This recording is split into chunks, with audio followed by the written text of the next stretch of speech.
European traders का मतलब है कि यूरोपियन व्यापारी भारत में कब आए। तो भारत जो था वो हमेशा से ही, जब से एग्जिस्टेंस है भारत का, हमेशा से अपने मसालों के लिए, सोने के लिए, पल्स, मोतियों और सिल्क के लिए बहुत फेमस रहा है। जैसे हमारी जो सदर्न स्टेट है वहाँ पे केरला वगैरह, त्रावणकोर हुआ, पहले त्रावणकोर होता था, वहाँ पे स्पाइसेस बहुत ज़्यादा मिलते थे। गोल्ड हमारे में है ही, सोने की चिड़िया कहा जाता था। तो इसलिए इंडिया बहुत फेमस था spices, gold, pulse and silk के लिए।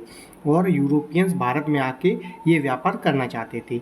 तो वास्को डिगामा जो पुर्तगाली था, एक ये क्या था, पुर्तगाली। ये है वास्को डिगामा की फोटो, ये वास्को डिगामा था। ये सबसे पहले 15th सेंचुरी में आया, यानी 15th सेंचुरी एग्जैक्ट अगर हम देखें तो 1498 में। उसके बाद डच आए, फ्रेंच, इंग्लिश ट्रेडर्स, ये सभी भारत में आए। ब्रिटिश ने सभी दूसरे यूरोपियंस को हरा दिया। डच को हराया, फ्रेंच को कर्नाटक वॉर्स में हराया और उसके हरा दिया। और इंग्लिश ईस्ट इंडिया कंपनी बनी। इंग्लिश ईस्ट इंडिया कंपनी 1600 में बनी। इसको रॉयल चार्टर 1600 में मिल गया था क्वीन ऑफ इंग्लैंड से।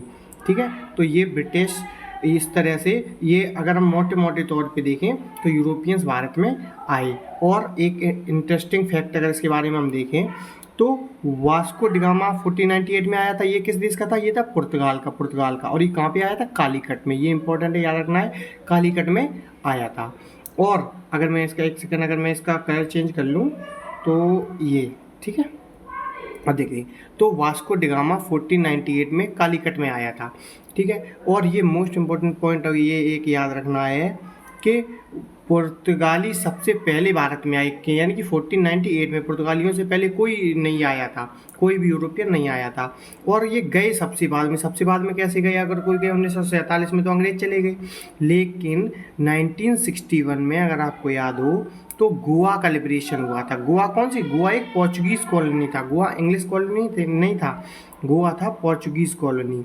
तो ब्रिटिशर्स गोवा आए थे और गोवा में इंडिया ने कौन सा ऑपरेशन चलाया था? ऑपरेशन विजय। ठीक है, ऑपरेशन विजय से इंडियन आर्मी गई और पुर्तगालियों को खदेड़ के गोवा वापस आ गया। तो पुर्तगाली वास्को डिगामा के रूप में सबसे पहले 1498 में आए, कालीकट में आए, और गए सबसे लास्ट में 1961 में गोवा में। ठीक है, ये मोस्ट इम्पोर्टेंट हमको याद रखना है। ठीक है, यूरोपियन ट्रेडर्स में मेन कौन सा आता है? डच, फ्रेंच और इंग्लिश, ये तीन आते हैं। ठीक है, अभी ये मोटा मोटा ओवरव्यू है, अभी कुछ टाइम बाद हम देखेंगे। मेन हमको ये याद रखना है, ऐसा नहीं था कि इंडिया को पहले आते नहीं थे ये लोग पहले। जैसे ये देखिए, ये यूरोप हो गया, ये इधर हमारा प्यारा भारत हो गया, ये हमारा इंडिया है। तो यहाँ पे बीच में अब क्या आ गया था? अब ये आ गया था ऑटोमन एम्पायर। 14th सेंचुरी की स्टार्टिंग में रोम, यहाँ पे ऑटोमन एम्पायर आ चुका था। तो यहाँ पे जो ये मान लो स्पेन हो गया, ये इधर पुर्तगाल हो गया, ये यूके हो गया, यानी कि ब्रिटिश हो गया। तो ये लोग इंडिया तक पहुंचने नहीं देते थे ऑटोमन एम्पायर, क्योंकि ये मुस्लिम लोग थे और यहाँ पे ये क्रिश्चियनिटी थी। तो इसलिए ये क्रिश्चियन देश वालों को, क्रिश्चियन लोगों को ऑटोमन एम्पायर, जो अरब लोग थे, खासकर जो तुर्की में बेस्ड थे, ये भारत से व्यापार करने नहीं देते थे।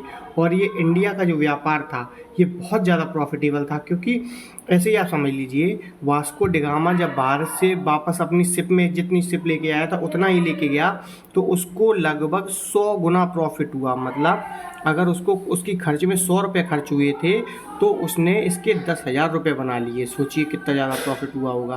तो इसीलिए सभी इसका व्यापार करना चाहते थे। ठीक है, तो अब डिटेल में एक एक ट्रेडर को, पहले पुर्तगाल को, फिर डच, फ्रेंच, इंग्लिश, सबको एक एक करके हम देखते हैं नेक्स्ट लेक्चर में।